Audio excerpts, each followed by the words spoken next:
तो आपने देख लिया ना, किसी भी राजनीतिक दल का मकसद क्या होता है? सत्ता तक पहुंचना।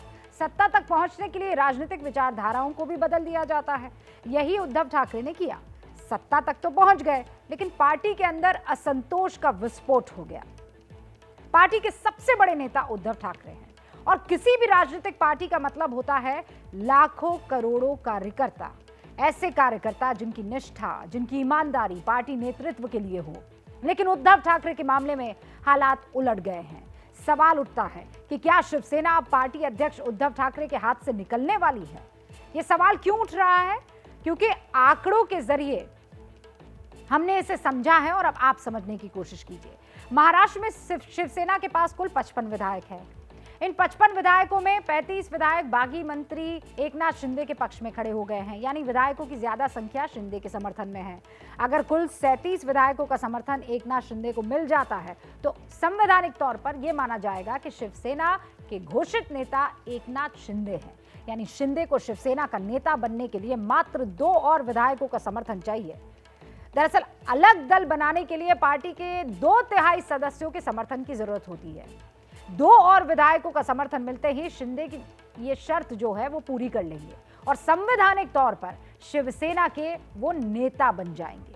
संविधान विशेषज्ञ कहते हैं कि 2/3 सदस्यों के पाला बदल लेने से दल बदल जो कानून है उसके हिसाब से इसे पार्टी टूटना नहीं कहा जाएगा, बल्कि नेता का जो पुराना है उसका बाहर जाना कहा जाएगा। आवाज भी ना दबे, ऐसा सा कानून बना दो, कोई आदमी पार्टी का आदेश नहीं मानेगा, गलत वोट देगा, डिस्क्वालीफाई हो जाएगा, बना दिया गया। एक संख्या रख दी गई, 1/3 अगर जाना चाहते हैं ताकि गला भी ना घोटा जाए विधायकों का। आप जाना चाहते हैं तो बेशक आप चले जाएं, 1/3 रख गई। तो 1/3 मेंबर अगर टूट गए हैं तो वो टूटन नहीं मानी जाएगी, आपकी दस्ता समाप्त नहीं होगी। अब वहाँ भी जब खेल बिगड़ने लग गया तो अब कर दिया गया 2/3। टूटन शब्द हटा दिया गया, जिसको स्प्लिट बोलते हैं आप। अब कर दिया गया कि नहीं, अगर 2/3 सदस्य किसी पार्टी के मेन पार्टी से निकल के बाहर आ जाएं, अपनी अलग पार्टी बना लें और बाद में किसी दूसरी पार्टी में मर्ज हो जाएं, तो वो मर्जर अलाउड है। सुना आपने। अगर शिंदे के साथ 37 विधायक आए, चाहे तो समर्थन देकर बीजेपी की सरकार वो बनवा सकते हैं। लेकिन अगर ऐसा होता है तो शिवसेना का टूटना तय है, ये समझ लीजिए। क्योंकि शिवसेना का मतलब है ठाकरे परिवार, यानी परिवार और एक बड़े नेता के झगड़े में पार्टी का बिखराव हो जाएगा। ऐसे में 2 सवाल उठते हैं। शिवसेना टूटी तो क्या होगा? शिवसेना का नेता कौन बनेगा? दरअसल दल बदल कानून ये कहता है कि अगर किसी पार्टी के 2/3 से कम विधायक सांसद बगावत करते हैं तो उन्हें अयोग्य करार दिया जाएगा। इधर शिंदे अपने साथ 40 विधायक होने का दावा कर रहे हैं, इनफैक्ट 46 विधायकों का दावा कर रहे हैं। सरकार भले ही संविधान के हिसाब से चले, लेकिन पार्टी जन भावना से चलती है, कार्यकर्ताओं के समर्थन से चलती है। क्योंकि एकनाथ शिंदे विधायकों के समर्थन से सरकार भले ही बना ले, लेकिन कार्यकर्ताओं के मन में ठाकरे परिवार के लिए जो सहानुभूति है उसे खत्म क्या किया जा सकेगा, ये बड़ा सवाल है। अगर शिवसेना टूटती है तो क्या होगा, इसे हम एक और राजनीतिक पार्टी की मिसाल से समझ सकते हैं, और यह पार्टी है लोक जनशक्ति पार्टी। लोक जनशक्ति पार्टी की नींव रखी थी चिराग पासवान के पिता रामविलास पासवान ने। लोक जनशक्ति पार्टी का वारिस चिराग पासवान को ही माना जाता रहा, लेकिन रामविलास के निधन के बाद पार्टी पर उनके छोटे भाई पशुपति पारस ने दावा ठोक दिया। पशुपति पारस लोक जनशक्ति पार्टी के सांसदों के समर्थन से पार्टी नेता बन गए, एनडीए सरकार में शामिल भी हो गए, यानी संवैधानिक तौर पर उन्हें पार्टी का नेता माना गया। लेकिन जमीनी स्तर पर चाचा और भतीजा दोनों पार्टी और पार्टी सिंबल पर अपना अपना दावा करने लगे। पार्टी 2 गुटों में इस वक्त बंट गई है। सितंबर 2021 में चुनाव आयोग ने एलजेपी का चुनाव चिन्ह जब्त कर लिया। अक्टूबर 2021 में चुनाव आयोग ने एलजेपी के दोनों गुटों को अलग अलग पार्टी के तौर पर मंजूरी दे दी। चुनाव आयोग ने एलजेपी का पुराना नाम और चुनाव चिन्ह अब खत्म कर दिया।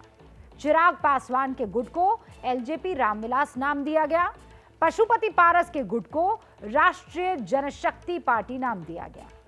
चिराग पासवान के गुट को हेलीकॉप्टर चुनाव चिन्ह दिया गया। पशुपति पारस के गुट को सिलाई मशीन चुनाव चिन्ह दिया गया।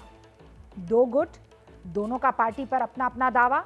ऐसे केस में एलजेपी के साथ ये सब हुआ संवैधानिक तौर पर।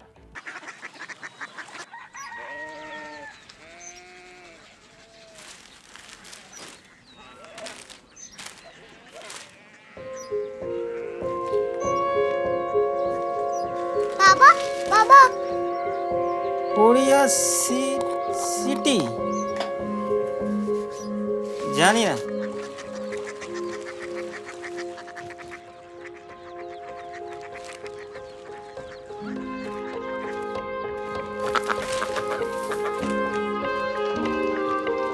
Korea city.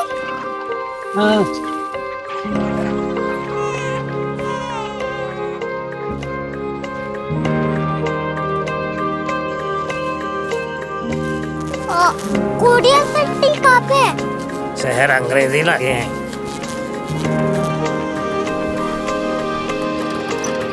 Korea city.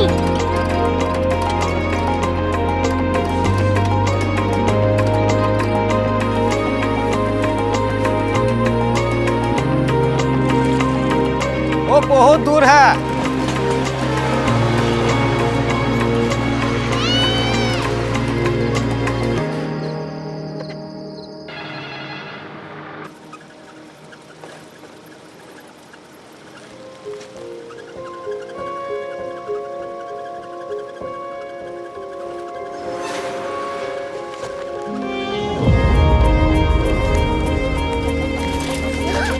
Korea city.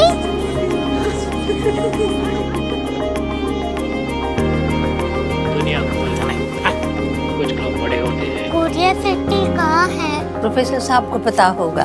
हो, ये छोटा वाला ग्लोब लगता है और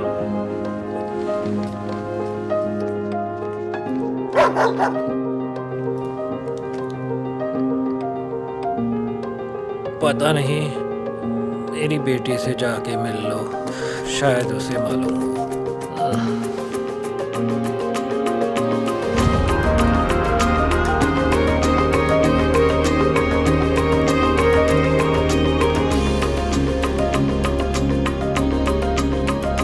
हाय, बाबा ने भेजा है। Come here. Korea city. Korea city नहीं, क्यूरियोसिटी। वो क्या? That's what brought you here. जो तुम्हें यहाँ तक ले आया। क्यूरियोसिटी।